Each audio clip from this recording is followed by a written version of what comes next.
Hey parents, before we start today's episode, I have exciting news. We're hosting a podcast pop-up where you can interact with the resources and guests featured here in real life. It's the second annual Podcast-a-Palooza, and it's free to attend. There will be a live animal presentation by Animal Tales and food trucks like Bam Snowballs, Kip's Hot Dogs, and Melt Pensacola. Plus, one lucky guest will win a $250 Amazon gift card. So mark your calendar for Saturday, February 1st, 2025, 10 a.m. to 1 p.m.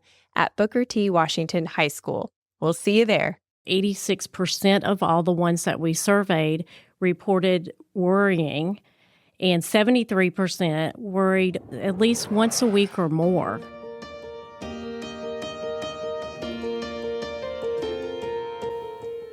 Welcome to the Voices United in Education podcast. Each week, we showcase the teachers, administrators, and community members who go the extra mile to contribute to the success of every student in Escambia County. You'll meet the real people behind the titles and learn about the amazing resources to support every student's success. Mortgage, money, deadlines, and aging parents. Adulthood has a heavy helping of potentials for worry, but childhood? It's supposed to be carefree. Why then are so many kids spending so much time worrying? And what can we do to help? My next guests are the pediatric medical social worker at Nemours and a registered clinical social work intern at Greenhouse Counseling. Today, they're going to share their findings of the Why Kids Worry study and helpful tips to help your kids worry less. Advocating for kids, bridging the gap for parents, peaceful warriors, Melanie Fryou and Mack. Thank you, ladies, for being here. Thank you for inviting us. I do feel truly like y'all are like the peaceful warriors because it's like the unseen enemy of our kids is this like pressure and the worry. And so y'all are doing the work. So I appreciate that so much. So let's start with the results of the study. Melanie, both of you have anecdotal stories that we will get into for sure, but the data, let's start there, that you collected at Nemours. How was the study conducted and what were some of the results? So Nemours Children's Health through Kids Health in 2023 surveyed 504 children from the ages of 9 to 13 via the internet. And we got some really good key findings about worry. Basically, the finding was 86% of all the ones that we surveyed reported worrying, and 73% worried at least once a week or more in that age group. So that's pretty high numbers there. Are those all kids in our area?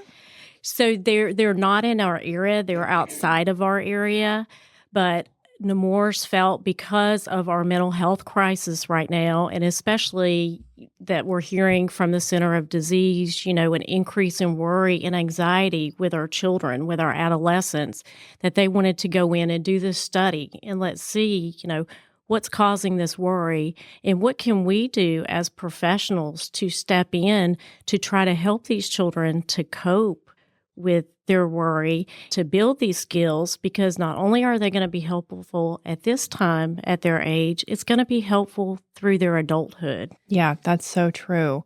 And Erica, you've been in social work for 15 years, and most of your adolescent clients are ages 9 to 13.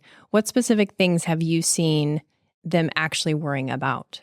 It's telling from the study, because that is the age group. And if you think about it, them being in school, they are anxious about friends and peers, fitting in, their identity. So those are a lot of the things that I've seen with anxiety. And if you think about it, that's also the age group where we have transition. We're transitioning from elementary to middle school, and then from middle school to high school. So if you think about middle school for you or high school, we all know what that was like for us. So now think about that now with the influx of social media.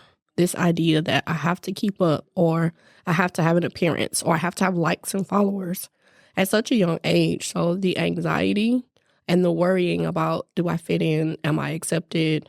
Am I going to perform? Will people like me? It skyrocketed. How do we distinguish normal worry from unhealthy worry? So I think to distinguish normal worry, like we just said, Worry is a part of life, and sometimes a little bit of worry actually helps us. It helps us and it helps our children to make better decisions. What we look at is when we start seeing children, especially if it's on a daily basis, if it's starting to affect their daily routine, their daily functioning. We want to look at, how are they functioning in school? Are they still interested in the things that they were being interested in before? Are they pulling back? Are they detaching from things? Are their grades failing? What is their mood at home? Have you seen a drastic change? Children that worry a lot and that start to have anxiety, they start showing signs of detaching, but also anger, more frustration, because worry is scary. Even us adults, it scares us. But for children, they're still processing and regulating their feelings. These can kind of, I would say, present in all different fashions that we need to look for and everything. And I want to add that I think too, as parents, do that daily check-in. Be a part. I know that as parents, we think, our children, they don't want us to be a part of their life. They don't want us to ask about these things. But these are things that we need to ask, that we need to be aware of. And I think that's a good way to do that, is to do a daily check-in. What does that sound like, though? Because I promise you parents think they check in. You know what I mean? Like, how was your day? They might say, well, I picked them up from school. Little Johnny knows he can tell me anything. Yeah, right. So when you say check in, what are y'all thinking versus maybe what parents might be thinking? I encourage my parents to be curious about their kids. So it's easy to have those closed-end questions where I get a yes or no answer. And even with a simple answer, like it was fine, then now my next question is, okay, what was fine about today? Because as a child, I may say fine, but in the back of my mind, I'm thinking about the girls that bullied me at recess. Or I'm thinking about the teacher that yelled at me, or the teacher that didn't answer my question, or the question that I had that I didn't ask because I was afraid that I would be laughed at. So now I'm curious, and I don't want to say forcing, but I'm putting my child in a position where now they have to think about their response. And that's so helpful. I mean, and I love what was said about creating that space where we're now having those conversations, and we're doing it more often, not just because I want to know. I also want to piggyback off of something that she said earlier about what we can notice. One of the other signs, too, would be sleeping, like sleeping more or sleeping less. And the same thing with appetite. Like if appetite is increasing or if appetite is decreasing. Those are other ways that parents can be aware or more aware of what may be going on or what may be happening. But creating the safe space. I'm on this journey now where I want to help parents be the safe space, not just create it, but now I'm a safe person. So my child knows that he or she can come to me and talk about their day without me kind of having to ask or proud or be curious. And so now we've created a safe space where my kid comes home and like, Mom, like today was absolutely awful because, or I didn't feel comfortable today because. So both of y'all have kids, right? I do not. No kids. I have stepchildren. That counts. Right. That totally counts. I have 3 stepchildren. Take credit for that. That Yes. counts. Okay. The reason that I'm asking is because as professional mental health people, that perspective of curiosity is easily accessible to you with clients, especially, right? You're like an anthropologist. You're like, wow, so Johnny pulled your hair and that made you punch him in the face. Interesting.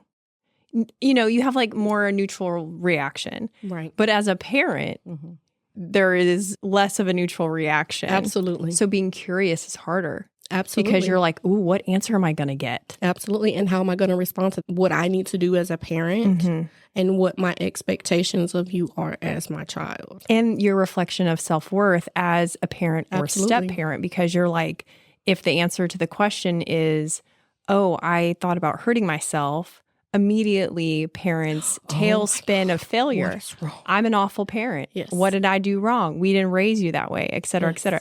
So my question to you, both of you, is how do you access that curiosity in an emotionally charged relationship at like a step parent or as a mother? I think with anything, when you have high emotions, it is challenging. It is hard, but you also kind of have to do that. Okay, let me step back a minute. Let me get myself together because I know that something's going on.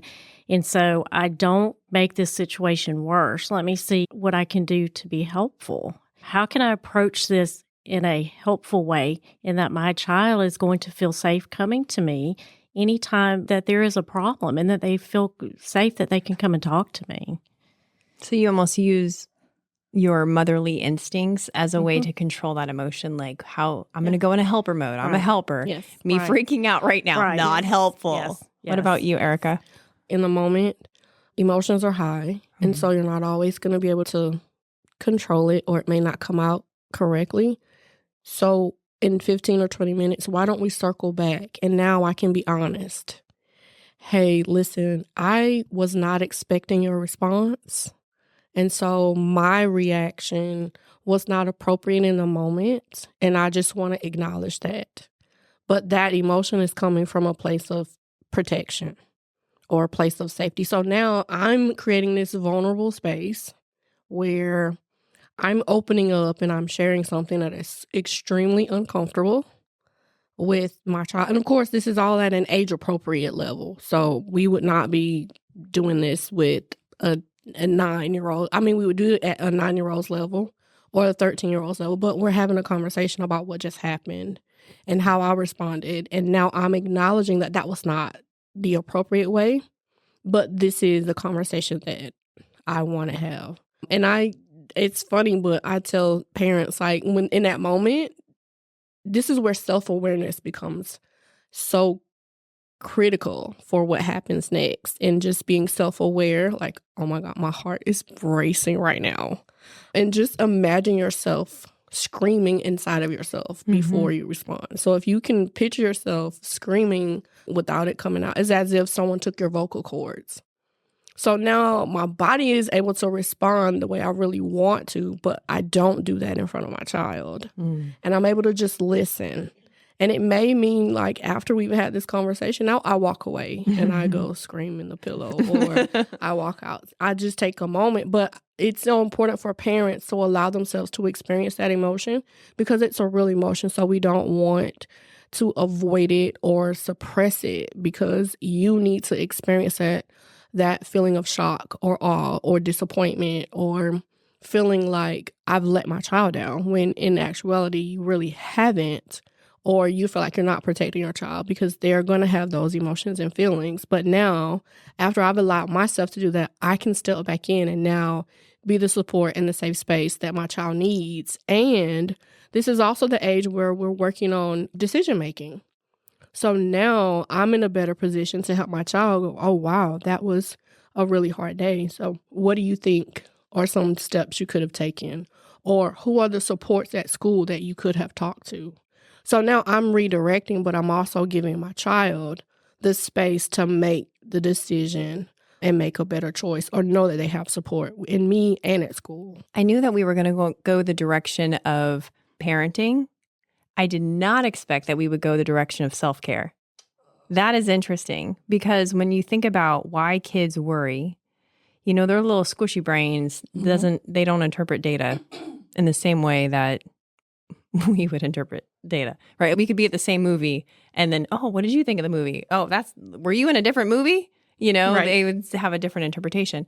And so a parent who properly filters their own needs, their own emotions, could help, if I'm hearing you correctly, help the kid process their own worry, or maybe even worry less, which is really interesting. That's correct. And I know we talked about this before and we do this too at Nemours.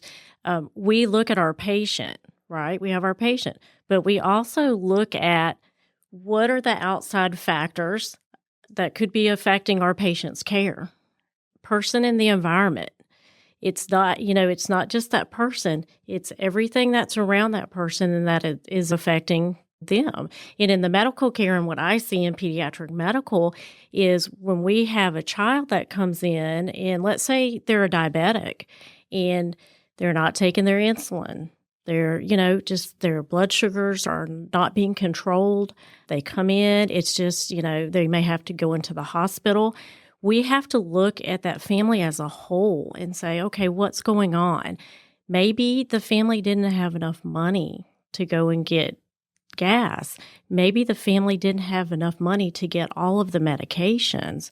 Maybe this family needs support. Maybe this family needs a little bit extra diabetes education, maybe maybe they're not understanding how to calculate these dosage. It's not an easy task. So we look at that at Nemours and say, we our focus is the patient and we are a medical facility, but we know, as our motto is too, we're well beyond medicine. And that's what we do every day. So it's almost like the parent asking for help would help reduce the worry of the kid in a medical situation, especially like the example that you're giving. A family with a type 1 diabetic child could say, hey, we don't know what we're doing. We need some support. And we've got these financial stressors. And I know Nemours, it's in every budget of every medical facility is to offer help to some degree, right? But you have to ask. Well, right. I mean, yeah, we would like for people to ask for help. Do people ask for help? No, not normally they don't. So that's when it comes in with our team. Everybody that comes in contact with our patient, either when they're checking them in or in the room, the nurses, the physicians, we want to ask these questions and get them to talk and to let us know, hey, there's a need. This family has a need. And that's too, when I come in as the pediatric medical social worker, they call me in there and then I'm going to assess the patient. And I'm going to assess try to assess everything that's going on. We call that social determinants of health. So, because like I said, if we have a patient that's not doing well, we want to help them. We want to see what's going on. And with how things are today, people are coming in, they're low on food. They can't afford gas. They can't afford their medications. And what we want to do is we want to make sure that that child and that family is not doing without, because that is an additional worry. That child's already worrying about their chronic illness. They're already worrying. They don't want to have diabetes. It's scary. Nobody wants to have it. They want to go to school and they want to, quote, feel normal is what they tell me all the time. They don't think they're normal children. So when they go to school, they're worried. They feel like they're going to be bullied. They feel like they're going to be picked on because, of their chronic illness. And I see that and I hear that. I've been at Nemours 16 and a half years now, and I hear it almost at least once a week from our patients. Since you have been at Nemours so long, I did want to ask you about physical symptoms and how worry manifests in bodies, because you mostly deal with, as you said, patients with chronic, oftentimes complex diseases and conditions. But what does the worry add into that otherwise would not be present? Of course. I mean, as we know too, and as research shows us as well, worry and anxiety, I always call that, these are your gut diseases. These are your gut things. So when I say that, it means, let's say you have a child and they're starting to worry and everything. And we see a lot of this right before school starts. My stomach hurts. My head hurts. And I'm not saying that you should not address this, because there could be something that they may need to see their pediatrician or primary care about, or a specialist. But what we do see is an increase, though, when there are things that are going on at school. All of a sudden, the really bad headaches, the stomach issues, not eating. Like I know Erica said, the appetite, the sleep is big. I know that teenagers like to sleep, and we do understand that. But are they sleeping a lot more than what they used to? Are they not wanting to do the things that they did before, like I said? But anytime, worry can turn into anxiety, then you're going to have some physical effects from that. Well, a lot of what you said was behavior change, other than you said my stomach hurts. But yeah, that can kind of be 50-50 with kids, right? Because they know that is automatic. Like, we don't want you to have diarrhea, so we'll just put you in your room, So are there other physical symptoms that parents should be on the lookout for? You said headaches, stomach aches. Is there anything else? I think just overall, too, just body aches. Body aches. Yeah, body aches. I think muscle pain. We see a lot of children, too. We see a lot of children that have juvenile arthritis. And when we notice that their worry or their anxieties increase, maybe from a test at school, maybe because of that, they actually present with more increased body pains. That is interesting. Aches and pains. Erica, do you find that the coping mechanisms for kids are very different than the coping mechanisms typically deployed by adults? They're very different. And they're not healthy when it comes to kids, because this is where we get into cutting. There's a possibility of kids wanting some kind of escape or a sense of being in control. Because I'm not in control of my environment. I love that she used the person and environment. That is so critical, because I can't control my environment. And so we'll see kind of things like that, or there's excess worry. And that's where we get into the anxiety. And so now I may be more fidgety, irritable, and that's where the aggression comes in. Or not even irritable, but jumpy, or as we call talking back. As parents would say, there's a lot of talk back, and then the opposite of that is just being extremely withdrawn, like just withdrawing into myself or withdrawing from friends and things that are used to be familiar or bring me joy. That's tricky too, because there's such a fine line between typical teenage behavior specific. I know we're talking about, adolescents, young people from a variety of ages, but like everything that you're saying, I'm like, oh, there's a little bit of like hormonal stuff in there too. So I'm really seeing the value of what y'all just straight out of the gate said of setting time aside, like you said, Melanie, to observe your kids' typical behavior and make space for that back and forth communication. That's super helpful. Parents will, there's something also within us. We call it the intuition. Yeah. But there's also something in our gut that would let us know that something is not quite right. We're not sure. And the key for me and what I share with my parents is the question is, well, how long has this been? How long have you noticed it? Because that's also crucial to when I step in or when I can make some changes or make some adjustments or begin to create this safe space and get curious about what's really happening. If I have someone or a child that's been totally over the moon about gymnastics, and slowly it's been 4 or 5 weeks now, and I'm noticing that we don't want to go to practice or we don't want to do the things that we used to do once we get home from practice, because there's practice, but then there's this extra push to be better, to learn a new skill. Now, all of a sudden, every week we go to practice and you're more reluctant to get out of the car. And I notice when we're at practice, you're not engaging or you're not interacting with the other people on the team the same way. You're not responding to the coach the same way. So there are subtle things and they happen over time. So now I'm more aware of that.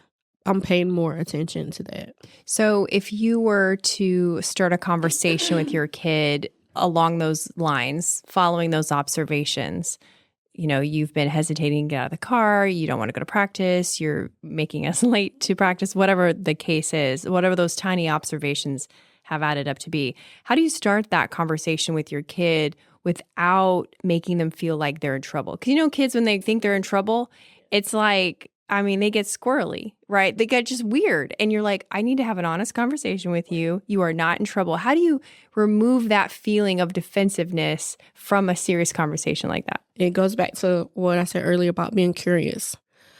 The typical question is, why don't you want to do gymnastics anymore? Exactly. What's wrong? And in that tone, What happened? what's your problem? Yeah. Would you want to respond to that? Absolutely not. Yeah. Like, oh, here we go again. Right. And most kids, they know their parents and they're going to respond that way. Hey, Melanie, I've noticed the past couple of weeks, you don't really seem like you're into gymnastics. I'm noticing that it's taking you longer to get ready for practice. Is everything okay? Did something happen?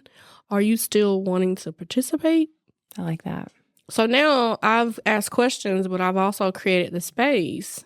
But the main part of that is I've noticed you. I'm paying attention to what's going on.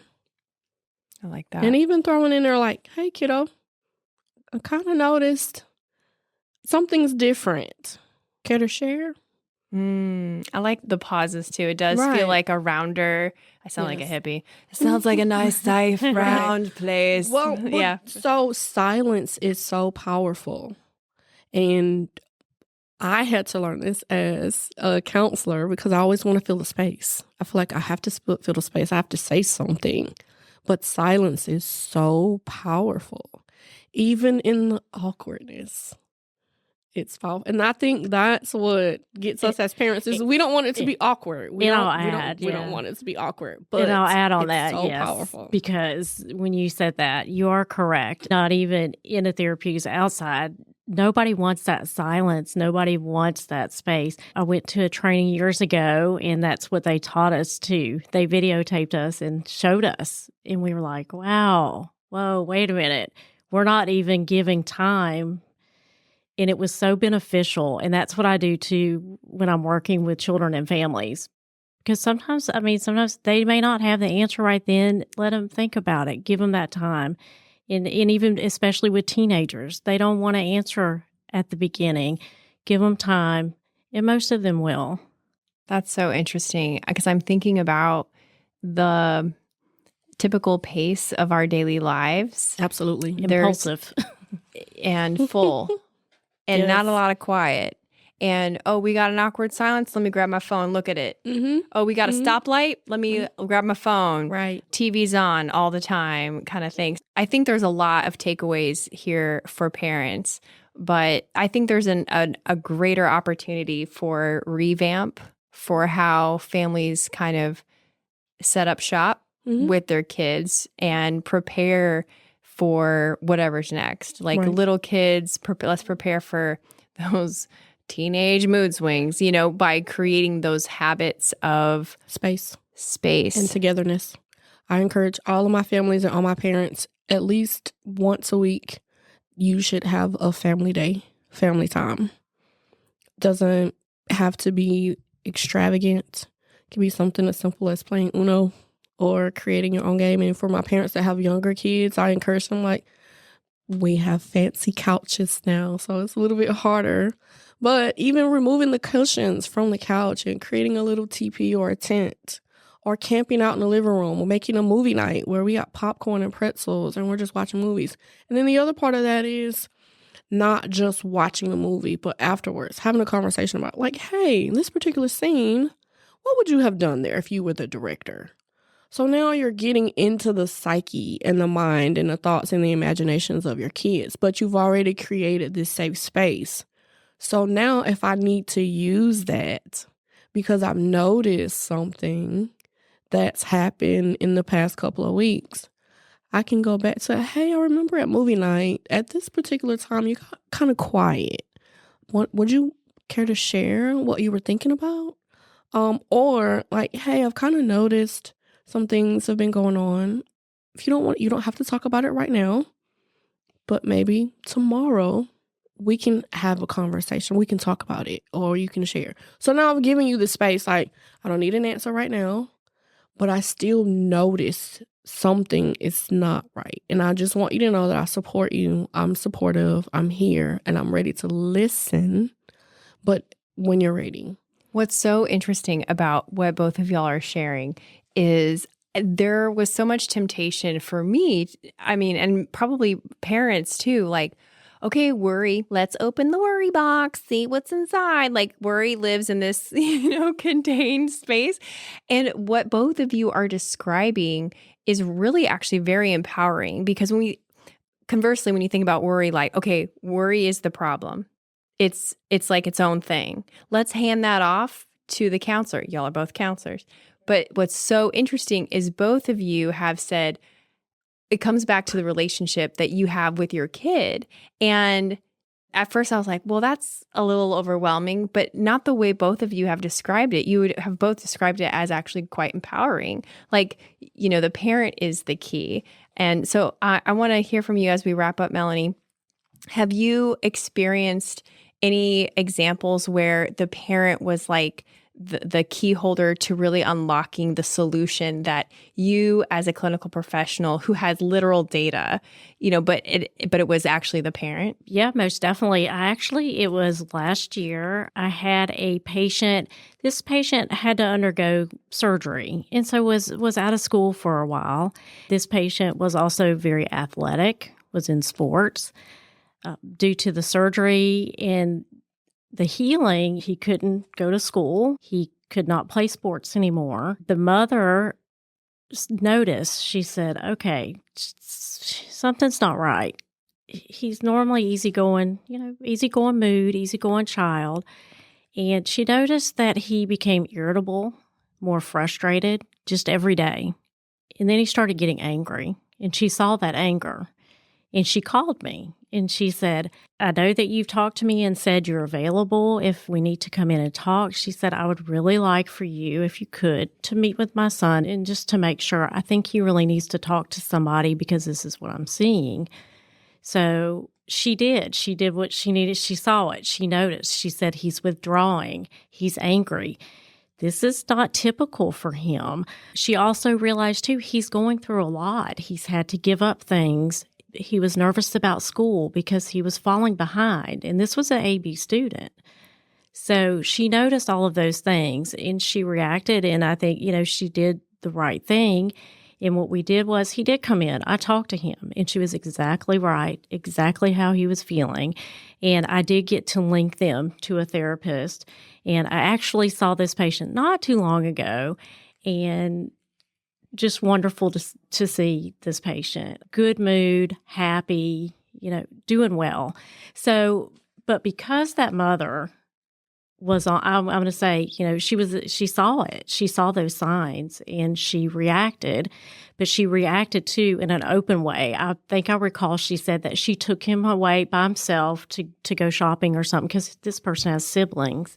She wanted to have that time to speak to him by himself to see really what's going on.